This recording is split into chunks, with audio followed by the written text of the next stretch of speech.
Rasulullah dengan Hafsah, yang Hafsah ini selalu diperingati oleh Umar bin Khattab, jangan sampai engkau membuat hati Rasulullah gundah.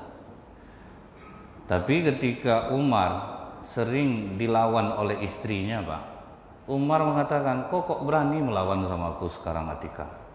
Sedangkan anak kau aja Hafsah sering melawan sama Rasulullah, tidak ada masalah sama Rasulullah. Terkejut Umar, Pak, datang dia kepada Hafsah, betulkah kalian ini sering melawan kepada Rasulullah? Hafsah, kadang sampai tidur di masjid Rasulullah kami buat ayah. Nah, jadi nggak ada masalah rupanya. Jadi ibu-ibu yang tertahan selama ini, Bu, lawanlah balik dari sini. Cuman jangan pula ibu ya. Ini konteks masalahnya beda, Pak. Yang membuat Rasulullah tidur di masjid beralaskan pelepah kurma itu, Pak, ini karena perlawanan istri-istri beliau kepada beliau. Artinya, Pak, di dalam rumah tangga Rasulullah ini, Rasulullah juga menghadapi masalah, juga dilawan oleh istri-istrinya, bahkan juga sempat menalak Hafsah. Tetapi malaikat Jibril memberitahu kepada Rasulullah, wahai Rasulullah, tahan Hafsah. Dia adalah istrimu di surga karena dia paling taat sholat malam dan berpuasa sunnah. Nah, jadi gara-gara dikatakan Jibril ini, maka Rasulullah menalak, tidak jadi merujuk kembali Hafsah karena diturunkan Allah surat At-Talaq ayat 1, Pak. Nah, jadi itu hal yang biasa ya Rasulullah. Nah, jadi ini membuktikan bahwa di dalam rumah tangga yang baik itu tidak selamanya harus baik-baik saja, Pak. Kadang juga ada pertengkaran, Rasulullah sempat menalak, kemudian dirujuk kembali. Kemudian yang berikutnya, Pak, istri Rasulullah namanya Zainab binti Kuzaimah. Dia ada dua yang nama Zainab nih, Pak. Satu Zainab binti Jas, satu Zainab binti Kuzaimah. Di sini membuktikan bahwa kadang pertemanan yang dekat akan mempertemukan kita di mahligai pernikahan. Apakah sebab kematian atau sebab yang lain. Suami dari Kuzaimah ini, Pak, Zainab binti Kuzaimah ini namanya Abdullah bin Jas. Suami sebelumnya dengan Rasulullah namanya Abdullah bin Jas. Abdullah bin Jas ini, Pak, mengagumi Rasulullah itu dari dia kecil. Jadi waktu yang membuat dia kagum dengan Rasulullah ini, Bu, dia pernah menangis pulang ke rumah mengadu kepada ibunya. Ibu, Ka'bah dihancurkan orang, kata dia kepada ibunya. Maka kata Rasulullah, itu bukan dihancurkan, nak. Mereka itu sedang merehab Ka'bah karena diterpa banjir. Nah, jadi dia pernah nangis itu, Pak, Abdullah bin Jas ini. Nah, terjadilah perselisihan antara kepala-kepala suku di Mekah. Ketika Ka'bah sudah selesai, menaruh Hajar Aswad ini semua suku merasa dia paling berhak. Akhirnya mereka rapat, diputuskanlah yang pertama kali masuk ke Ka'bah esok pagi, dialah yang memutuskan masalah ini. Rupanya esok pagi yang duluan sampai ke Ka'bah itu adalah Rasulullah kecil. Jadi Rasulullah muda ini duluan sampai. Ini dia si Al-Amin. Kata para kepala suku, kita suruh dia menyelesaikan. Tiba-tiba Rasulullah dihadang sama mereka. Rasulullah, ayo Muhammad, kami kemarin sudah memutuskan siapapun yang masuk pertama pagi di Ka'bah, dia yang memutuskan yang akan meletakkan Hajar Aswad. Maka Rasulullah Shallallahu Alaihi Wasallam menyuruh mereka ambil kain, kemudian letakkan Hajar Aswad di tengah, masing-masing suku pegang masing-masing sudutnya. Setelah mereka memegang, Rasulullah pegang Hajar Aswad itu diletakkan. Jadi semuanya puas atas keputusan Rasulullah. Sejak itu, Pak, Abdullah bin Jas itu, Pak, dijadikannya lah Rasulullah ini sebagai panutannya. Jadi dari kecil itu dia selalu melihat Rasulullah ini, Pak. Nah, sampai suatu ketika Rasulullah Shallallahu Alaihi Wasallam berdiri di Bukit Safa, kemudian beliau mengatakan, wahai orang Quraisy, berkumpullah. Kalian menggelariku apa selama ini? Al-Amin, seorang yang jujur. Kalau aku katakan bahwa di lembah ini ada musuh yang akan datang menyerang, apakah kalian percaya? Percaya. Aku ini adalah utusan Allah. Aku mengajak kalian jangan menyembah selain Allah supaya kalian tidak diazab oleh Allah. Semua orang bubar jadinya Pak. Tapi Abdullah bin Jas berbunga-bunga hatinya. Aku yakin dia ini memang utusan Allah. Maka Abdullah bin Jas termasuk orang jajaran awal memeluk agama Islam. Dia datangi Rasulullah, Bu. Dia datangi Rasulullah, dia katakan, ya Rasulullah, aku meyakini apa yang kau katakan tadi. Akhirnya dia masuk Islam. Istrinya juga masuk Islam. Kemudian dia ikut hijrah ke Habasyah. Setelah itu kembali ke Mekah dan hijrah mereka ke Madinah. Nah, waktu di Madinah itu Pak, waktu baru hijrah ini, karena Abdullah bin Jas ini sangat dekat dengan Rasulullah, dijadikanlah dia pasukan khusus, ada sekitar 9 orang. Abdullah bin Jas inilah yang mengepalainya. Jadi kata Rasulullah, Abdullah bin Jas, ini surat, tapi jangan kau buka sebelum kalian berjalan 2 hari. Setelah kalian berjalan 2 hari, baru buka surat ini. Dan setelah kau membaca surat ini, bacakan kepada pasukanmu, jangan paksa dia untuk ikut. Jangan paksa mereka untuk ikut. Kalau mereka mau pulang, tidak apa-apa pulang. Ditugaskan untuk mengintai orang Quraisy, Pak. Jadi pergilah Abdullah bin Jas bersama pasukannya ini. Begitu sampai di 150 kilo mereka berjalan, Pak, itu sekitar 2 hari. Sampai di kebun kurma, sesuai perintah dalam surat itu dibukalah. Begitu dibuka surat itu, rupanya isi surat itu, kalian intai kafilah Quraisy dan jangan sampai kalian melakukan peperangan. Itu pesan Rasulullah. Karena di saat itu masih dalam keadaan bulan haram. Terfikir oleh Abdullah bin Jas, begitu nampak kafilah orang Quraisy ini banyak bawa harta, Pak, yang awalnya cuma 3 orang. Ini tidak apa dibantai kurasaan itu, tapi Rasulullah memang melarang ini. Kalau tidak dibantai orang ini, kapan lagi ini masanya? Ini kesempatan emas nih, bakal dapat harta rampasan yang lumayan banyak. Akhirnya diputuskanlah oleh Abdullah bin Jas, udah kita bantai saja orang kafir ini. Jadi tanpa perintah Rasulullah, mereka membantai orang Quraisy, dapat hartanya, sebagian ada yang melarikan diri, 2 orang tertawan, Pak. Nanti pokoknya sampai di Madinah kita kasih jatah Rasulullah 20%, sisanya kita bagi-bagi. Nah, jadi pembagian 20% ini rupanya udah ada hitungannya dari dulu, Pak, ya. Nah, untuk pemimpin sekian persen, ini sekian persen. Nah, jadi begitu sampai di Madinah, ngamuk Rasulullah, Bu. Aku ada menyuruh kalian menyerang. Ini akhirnya membuat aku tersudut jadinya. Akhirnya orang Quraisy mengatakan Muhammad telah menghalalkan perang dalam bulan haram, menawan orang, merampas harta orang gara-gara kalian. Aku tidak mau menerima 20% nih. Udah ditinggalkan Rasulullah, Pak. Banyak sebagian sahabat menyalahkan Abdullah bin Jas. Itulah kalian memandai-mandai. Udah dibilang isi surat itu perintahnya. Tapi kalian berani juga kalian maju. Ya gimana lagi kesempatan itu, akan akhirnya marah Rasulullah nih. Bingung Abdullah bin Jas, Pak, merasa bersalah betul dia. Karena dia sangat dekat dengan Rasulullah. Akhirnya Allah membela Abdullah bin Jas. Nah, jadi itulah maha adilnya Allah, dan memang Rasulullah itu seorang Rasul, Pak. Kalau enggak, apa salahnya dihilangkan Rasulullah surah Al-Baqarah 217 ini, Pak. Allah akhirnya membela Abdullah bin Jas. Ini ayatnya cukup panjang, saya bacakan artinya saja. Mereka bertanya kepadamu Muhammad tentang berperang pada bulan haram. Katakanlah, berperang dalam bulan itu adalah dosa besar, tetapi menghalangi orang dari jalan Allah, ingkar kepada Allah, menghalangi orang masuk Masjidil Haram, mengusir penduduk dari sekitarnya lebih besar dosanya dalam pandangan Allah. Sedangkan fitnah lebih kejam daripada pembunuhan. Mereka tidak berhenti memerangi kamu sampai kamu murtad keluar dari agamamu, jika mereka sanggup.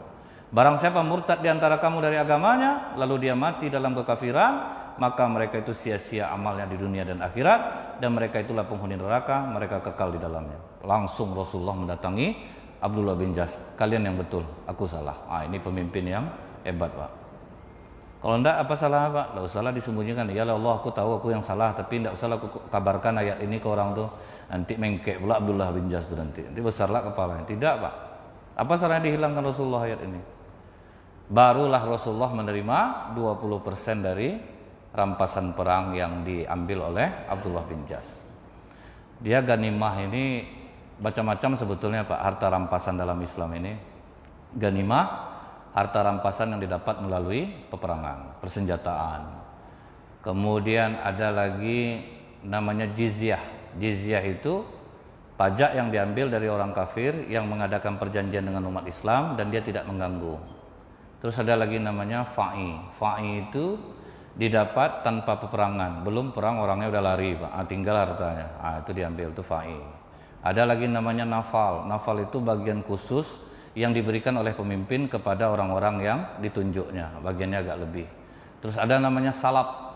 Salab ini dia duel perang dua Pak, mati lawan itu diambil baju besinya, diambil pedangnya, itu untuk dia. Nah, jadi begitu turun ayat ini, akhirnya Rasulullah mengatakan, wahai Abdullah bin Jas, kau benar. Apa yang kalian lakukan sudah benar. Jadi Rasulullah itu tidak ego, Bu. Begitu dia memang ditegur oleh Allah, maka langsung diungkapkan oleh Rasulullah. Nah, jadi waktu perang Uhud, Abdullah bin Jas sama Sa'ad bin Abi Waqqas ini duduk berdua Pak. Kita berdoa, yuk Sa'ad, yuk. Aku pengen betul mati syahid di Uhud ini. Itu permintaan Abdullah bin Jas. Kalau doa kau apa? Kata Sa'ad bin Abi Waqqas. Aku ingin ketemu dengan lawan, terus berat aku melawan dia, kemudian dia potong telingaku dan dia belah hidungku. Dan aku syahid menemui Allah dengan bekal bukti telinga dan hidungku yang dipotong dia. Ternyata betul Pak, pas di perang Uhud dia meninggal dalam keadaan telinga terpotong, kemudian hidung terbelah, dan hidung telinga itu digantung oleh orang kafir. Nah, itu membuktikan bahwa dia memang betul-betul memenuhi janjinya kepada Allah, dia ingin mati syahid. Nah, setelah habis masa iddah Abdullah bin Jas ini, timbul keprihatinan Rasulullah kepada Zainab binti Kuzaimah, istri dari Abdullah bin Jas. Maka dikirim utusan, dilamar oleh Rasulullah. Umur Zainab binti Kuzaimah ini umurnya 29 tahun Pak. Jadi setelah dinikahi oleh Rasulullah, cuman hanya bertahan 3 bulan, Zainab binti Kuzaimah meninggal dunia. Nah, balik lagi kesedihan Rasulullah Pak, karena istrinya meninggal kedua setelah Khadijah adalah Zainab binti Kuzaimah. Terpukul Rasulullah, ingat lagi dia bayang-bayang Khadijah yang sudah meninggalkan dia. Jadi rupanya Bu, orang beristri lebih, Rasulullah beristri lebih itu masing-masing mendapatkan porsi cinta yang berbeda Pak. Nah, jadi jangan dikira sama dengan ibu punya anak banyak Bu, satu tidak pulang tetap risau, padahal anak banyak Pak. Nah, jadi sama dengan itu. Jadi ibu jangan terlalu khawatir, betul ya Bu ya. Bapak ini setia, tidak ada. Jadi kemudian Pak, setelah Zainab binti Kuzaimah ini dinikahi oleh Rasulullah, karena wafatnya Abdullah bin Jas, ini membuktikan bahwa kadang pertemanan akrab, akhirnya istri dari teman akrab Rasulullah ini naik derajatnya karena dia bersama Rasulullah SAW. Ini sesuatu yang indah sebetulnya. Pernah sama dengan kita kaji masalah Ummul Mukminin Khadijah dulu Bu. Dia sempat menggendong Rasulullah waktu bayi Pak. Jadi itu. Jadi Bu hati-hati gendong bayi orang ya Bu ya. Nah, tahu nanti bisa jadi suami. Nah, itulah Khadijah Pak. Dulu dia ikut gendong-gendong Rasulullah umur 15 tahun. Jadi ikut menggendong-gendong. Jadi kita tidak pernah tahu takdir apa yang terjadi esok hari. Nah, kita tidak pernah tahu. Nah, kemudian ada lagi kontroversi Bu.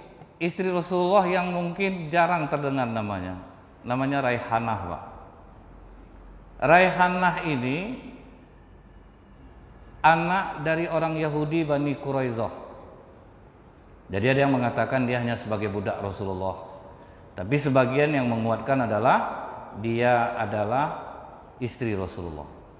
Raihanah ini Pak, awal Rasulullah mendapatkan dia sebagai istri ini, Bani Quraisyah ini berkhianat kepada pasukan Islam waktu perang Khandaq Pak. Jadi dia padahal udah ada perjanjian damai dengan umat Islam, kita jaga sama-sama Madinah ini. Tak taunya berkhianat dia Pak. Begitu tahu dia umat Islam terdesak di perang Khandaq ini, Bu, Rasulullah sampai mengikat batu di perutnya, Pak, untuk menguatkan perut tidak makan. Udah susah payah di perang Khandaq itu, karena harus menggali parit keliling, keletihan umat Islam. Dalam keadaan seperti itu, orang Yahudi ingin menghancurkan juga umat Islam dari dalam. Begitu selesai dari perang Khandaq, waktu Rasulullah sampai di rumah, baru saja meletakkan senjata, apa kata malaikat Jibril? Kalian sudah meletakkan senjata kalian? Demi Allah, kata Rasulullah, kami belum meletakkannya. Jadi baru udah terletak, Pak, ditanya Jibril, langsung diambil Rasulullah. Kami belum meletakkannya. Ada apa Jibril? Keluarlah menuju mereka. Kemudian Rasulullah bertanya, kemana? Jibril menjawab, ke arah Bani Quraidah. Jadi disampaikan oleh Jibril, jangan letakkan dulu senjata. Kalian harus pergi ke tempat Bani Quraidah. Begitu menerima perintah ini, Pak, Rasulullah langsung menginstruksikan kepada para sahabatnya bergerak kepada Bani Quraidah. Bahkan supaya cepat sampai tujuan, Rasulullah mengatakan jangan ada satupun yang sholat asar kecuali di perkampungan Bani Quraidah. Ini artinya apa, Bu? Jangan kalian belalai-lalai, usahakan secepatnya sampai. Nah, disinilah terjadi perbedaan pendapat di kalangan sahabat. Begitu dalam perjalanan menuju ke tempat Bani Quraidah, ternyata waktu asar masuk.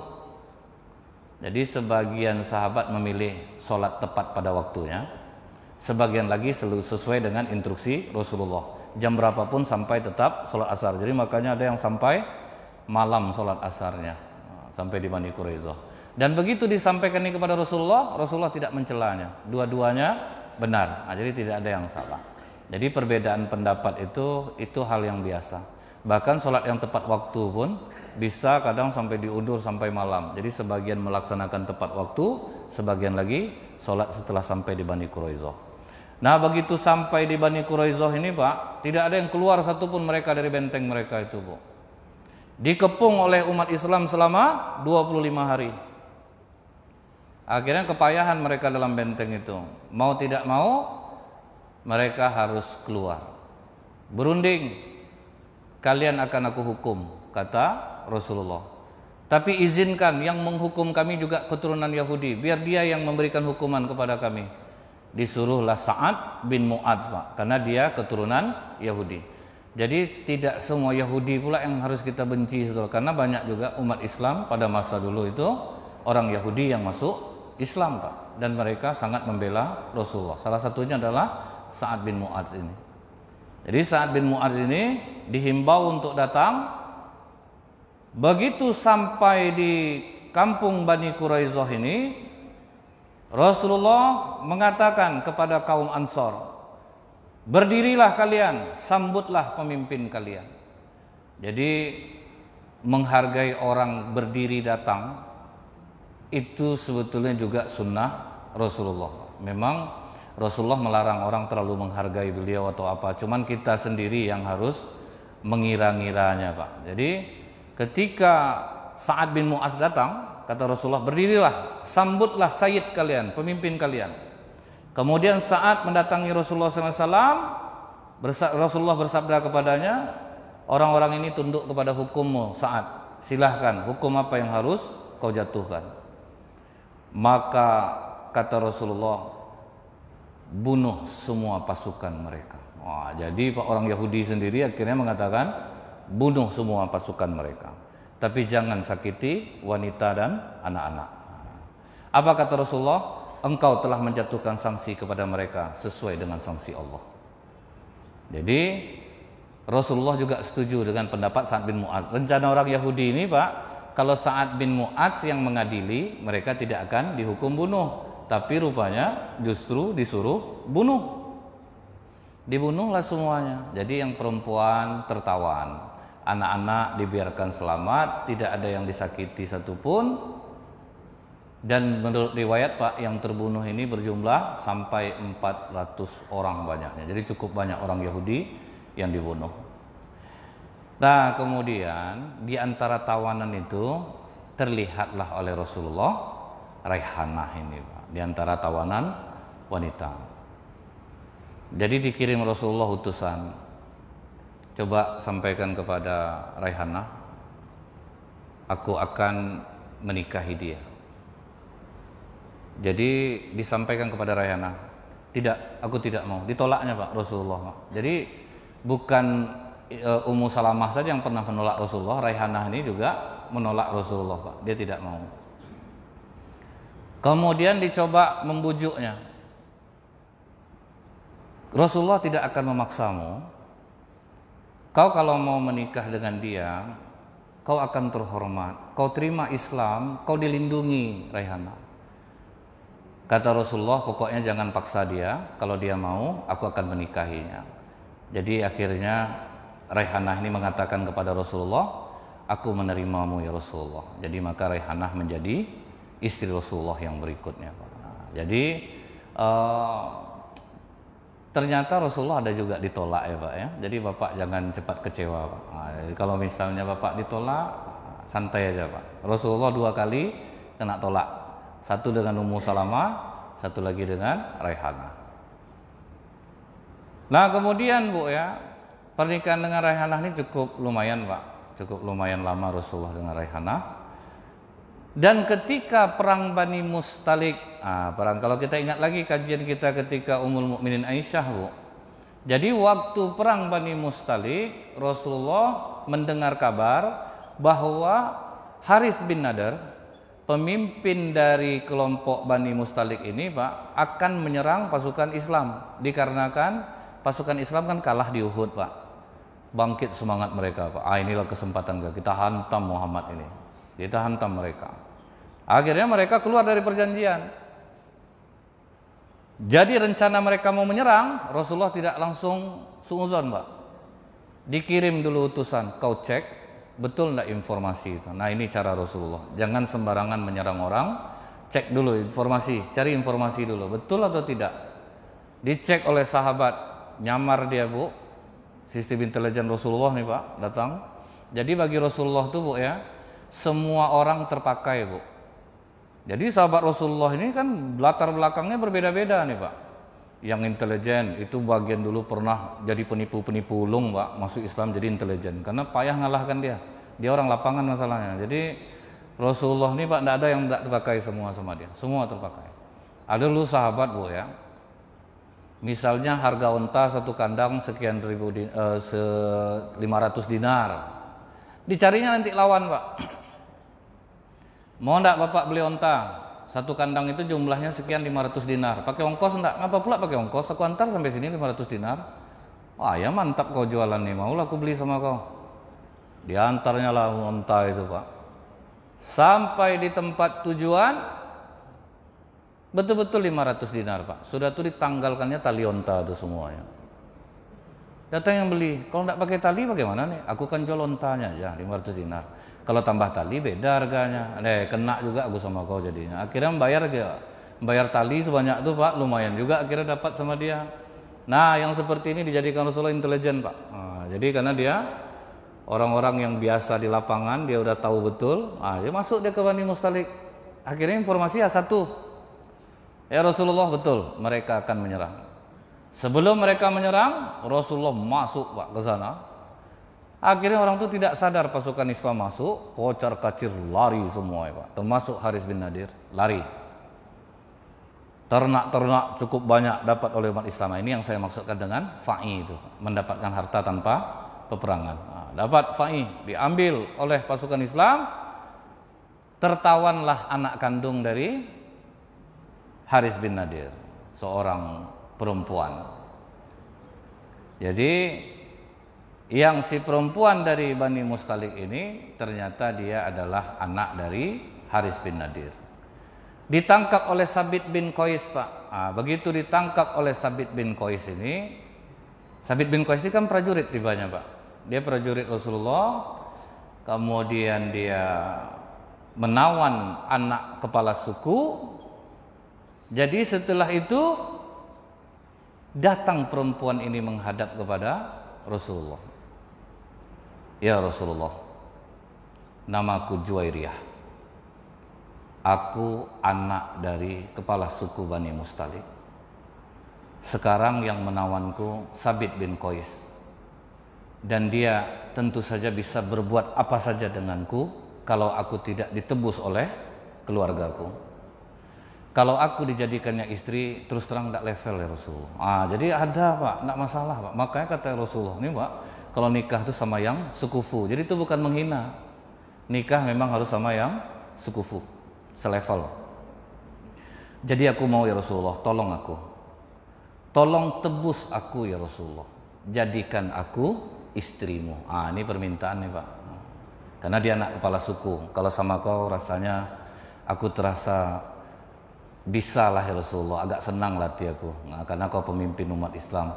Tapi kalau sama Sabit bin Qais, maaf ya Rasulullah. Agak tidak bisa aku nerimanya. Jadi memang Bu, betul Bu, nikah nih harus yang sekufu. Jadi sama-sama pengen, sama-sama selevel. Jangan sampai cinta bapak sama ibu terlalu besar, ibu padahal biasa aja, teraniaya bapak dibuatnya Pak, makan hati dibuatnya. Atau ibu punya suami terlalu tampan Bu ya, itu pun makan hati juga dibuatnya. Suami pun risau dibuatnya Pak. Baru keluar rumah baru udah kena WA, udah sampai mana Bang? Terpaksa lah berhenti gitu. Sampai Simpang baru deh. Cok kirim foto Bang lo, paksa foto kirim Pak. Sampai di kantor udah sampai Bang, udah cok foto lo, foto pula balik Pak. Itu apa yang hitam belakang lemari itu? Sapu hijau tuh dek. Takut risau dibuatnya Pak. Jadi mesti selevel, mesti sama-sama cocok lah. Laki-lakinya ganteng, perempuannya cantik, menengah, sama-sama menengah. Kemudian level kehidupan juga itu pengaruh sebetulnya. Jadi itu tidak masalah dalam Islam. Nah, ditebus oleh Rasulullah kepada Sabit. Sabit, aku tebus Juwairiyah. Dia meminta kepadaku, tidak usah ditebus Rasulullah, silahkan untukmu ya Rasulullah. Menikahlah Rasulullah dengan Juwairiyah Pak. Apa efek baiknya Pak?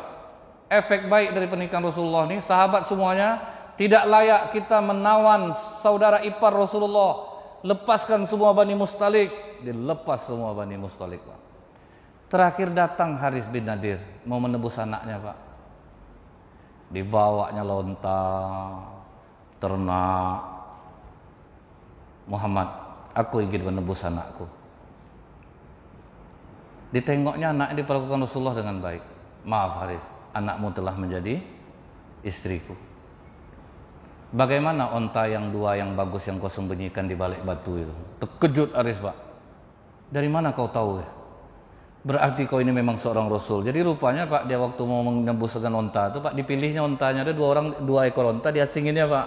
Ini mantap betul onta, ini boleh kasih ini. Lupa tahu Rasulullah Pak. Kau betul seorang Rasul. Akhirnya Haris bin Nadir masuk Islam. Anaknya jadi istri Rasulullah SAW. Nah inilah Juwairiyah ini Bu ya. Cuman waktu pulang itu timbul masalah. Jadi Aisyah Pak, waktu perang Bani Mustalik itu kan ikut tuh Pak.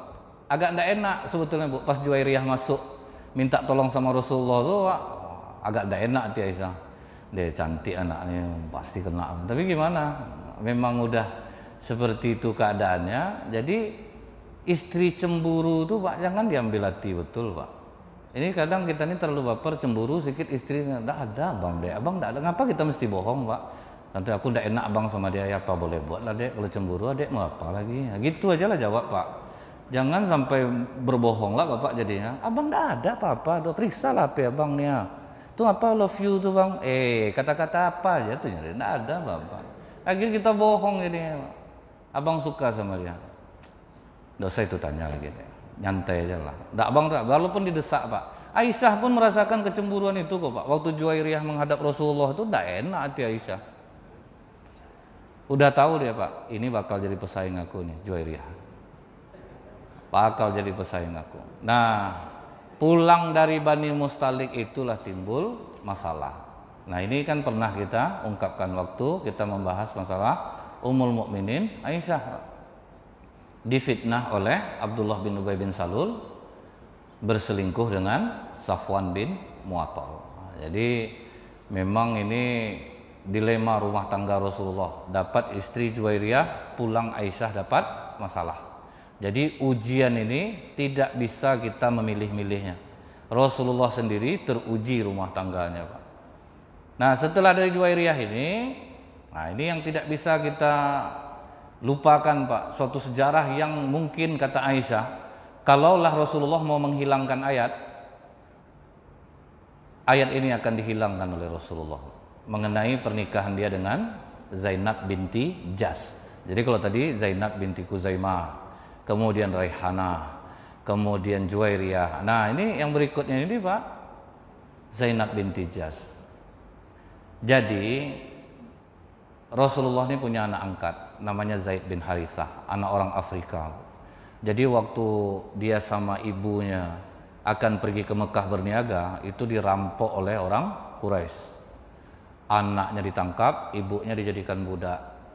Nah, Khadijah waktu si Zaid bin Harithah ini dijual di pasar, ditengok nampaknya anak ini baik. Memang dia budak hitam, tapi dia ini baik. Dibeli oleh Khadijah. Jadi pembantu Zaid bin Harithah ini di rumah. Begitu dia menikah dengan Rasulullah, dihadiahkan oleh Khadijah, Zaid bin Harithah ini menjadi budak Rasulullah. Kemudian di tangan Rasulullah dibebaskan dari perbudakan. Kau jadi anak aku. Itulah Rasulullah mengangkat Zaid menjadi anak angkatnya. Jadi Rasulullah pernah galau, Pak. Setelah umur Zaid bin Harithah ini 15 tahun, bapak ibunya datang dari Afrika ingin menjemput anaknya ini. Apa kata Rasulullah? Dia bukan budak aku. Dia udah kujadikan anakku sendiri. Jadi untuk kalau kalian mau membawanya itu hak kalian, tapi biarkanlah dia yang memilih. Akhirnya kata Zaid, aku memilihmu ya Rasulullah. Jadi senang hati Rasulullah, Pak. Tidak jadi Zaid pulang. Saking sayangnya Rasulullah dengan Zaid ini, dinikahkanlah oleh Rasulullah dengan seorang wanita bangsawan namanya Zainab binti Jas. Orang kaya raya, cantik. Pokoknya, Bu, bandingan wajahnya dengan Zaid ini langit dan bumi lah, Bu. Zainab ini cantik betul, Pak. Sementara Zaid mantan budak. Jadi dikatakan oleh Rasulullah, Zainab, aku perintahkan kau menikahlah dengan Zaid. Aku tidak mau ya Rasulullah. Aku sama sekali tidak suka dengan Zaid. Dia tidak sama denganku ya Rasulullah. Aku memerintahkanmu Zainab. Tidak baik kalau Rasulullah yang sudah memberikan keputusan, engkau mempunyai pilihan lain. Aku perintahkan kau untuk menikah dengan Zaid. Ini wahyu ya Rasulullah? Iya. Maka Zainab demi menghargai Rasulullah, dia menikahi laki-laki yang tidak dia cintai sama sekali. Jadi makanya, Bu, ya, menikah itu perlu ada rasa cinta. Kalau tidak ada rasa itu sama dengan hamburger, tidak pakai tomat, Pak, tidak pakai mayones, ambar rasanya, Pak. Jadi itu memang betul itu, Bu. Nah, Zainab sama Zaid ini ambar, Pak. Zaid merasa dirinya budak, Zainab merasa dirinya bangsawan. Jadi ya macam sama pembantu jadinya, Pak. Zaid tidak berani, makin kasar Zainab, makin lembut Zaid, Pak, karena dia menganggap dirinya budak. Jadi seringlah Zaid ini curhat sama Rasulullah, Pak. Wahai ayah, tidak tahan aku sama Zainab. Memang tidak bisa kami ini ayah, udah 10 tahun nikah, tidak cinta dia sama aku ayah. Tidak bisa dia cinta sama aku. Memang betul, Pak, ya, ada seorang ulama pernah menikahi perempuan yang dia tidak cintai sama sekali, Pak. Jadi ketika ditanya oleh sahabat-sahabat dia, kira-kira Syekh, apa amalan Syekh yang Syekh andalkan nanti di hadapan Allah? Katanya, kesabaranku berumah tangga dengan perempuan yang tidak kucintai selama 15 tahun sampai dia meninggal. Itulah amalan yang bisa kuandalkan di sisi Allah. Bukan sholatnya dia katakannya, Pak, bukan zakatnya. Kesabarannya berumah tangga dengan orang yang tidak dia cintai. Lain rasa itu, Pak. Andilau kita dibuatnya, Bu. Antara dilema dan galau, Bu. Nah, itu artinya, Pak. Galau dibuatnya itu, Pak. Tidak cinta, mau diapakan coba. Jadi tidak ada rasa sama sekali, Pak. Zainab sama Zaid tidak ada rasa sama sekali. Rasulullah selalu menyabarkan Zaid. Sabar Zaid, biasa itu menghadapi istri itu biasa. Kau sabar aja, nyantai aja lah, tidak usah. Kau tahanlah istri kau, sabar. Jangan sampai kalian bercerai. Zainab betul-betul tidak suka, Pak. Apakah salah sikap Zainab ini? Ini kembali Rasulullah ingatkan untuk menikah dengan yang sukufu itu gara-gara juga kejadian ini. Akhirnya Zaid menyerah. Tidak sanggup lagi aku ayah, aku harus bercerai dengan Zainab. Cerai. Nah, udah pisah rumah, kemudian Pak, Allah turunkanlah surat Al-Ahzab ayat 37. Nah, ayat ini juga panjang Pak, saya bacakan artinya saja. Dan ingatlah ketika Tuhanmu berkata ketika kamu berkata kepada orang yang Allah telah limpahkan nikmat kepadanya, dan kamu juga telah memberi nikmat kepadanya, tahanlah terus istrimu, bertakwalah kepada Allah. Jadi Allah sindir Rasulullah, kau kan ngomong sama si Zaid, tahan istrimu, bertakwalah kepada Allah. Sedangkan kamu Muhammad menyembunyikan dalam hatimu apa yang Allah akan nyatakan. Aku tahu Muhammad, kau suka dengan Zainab. Itu maksudnya Pak. Aku tahu Muhammad, kau suka dengan Zainab. Jadi kalau ada orang nyodor-nyodorkan gitu ke anak ibu, bu nikahkan aja nek bu. Itu ibu harus hati-hati, berarti dia sebetulnya yang mau sebetulnya itu. Ini perlu. Ini dari ayat ini kita harus tahu nih Pak. Maksudnya memang baik nih. Nah Rasulullah, dikatakan Rasulullah, kata Allah, kami tahu kau menyembunyikan dalam hatimu apa yang Allah ingin nyatakan kepadamu. Tapi kamu takut kepada manusia, sedangkan Allah lebih berhak untuk kamu takuti. Jadi waktu Rasulullah menerima wahyu ini Pak, disuruh menikahi Zainab, itu Rasulullah tidak mau Pak. Makanya Allah marah, kau takut kepada manusia dan kau tidak takut kepadaku. Karena fitnahnya besar ini Bu. Kalau sempat Rasulullah menikahi menantunya, dianggap dia menikahi menantunya. Disinilah Allah memisahkan Bu, bahwa anak angkat bukan anak kandung Pak. Tidak ada.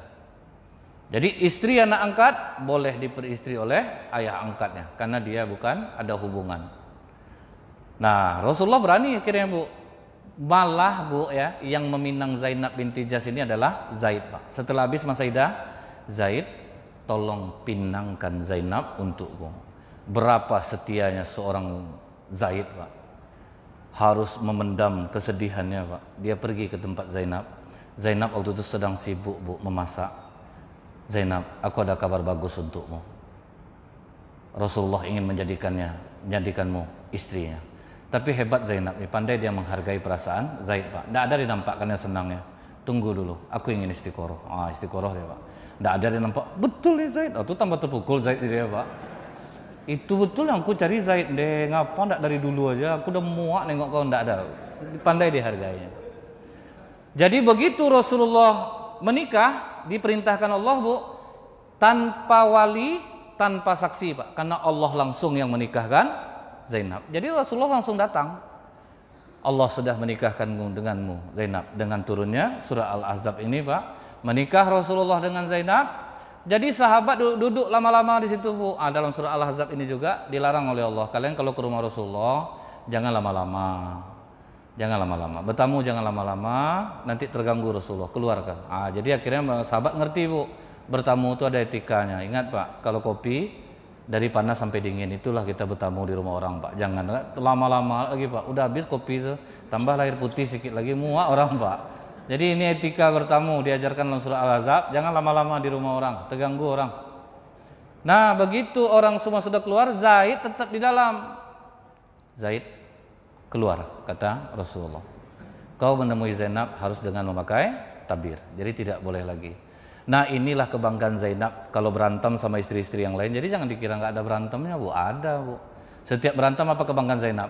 Kalian semua bapak kalian yang menikahkan, kalau aku, Allah yang menikahkan aku. Itulah kebanggaan Zainab kepada istri-istri yang lain. Nah insya Allah akan kita sambung kembali Ahad depan. Subhanakallahumma bihamdika asyhadu alla ilaha illa anta astaghfiruka wa atubu ilaik. Assalamualaikum warahmatullahi wabarakatuh.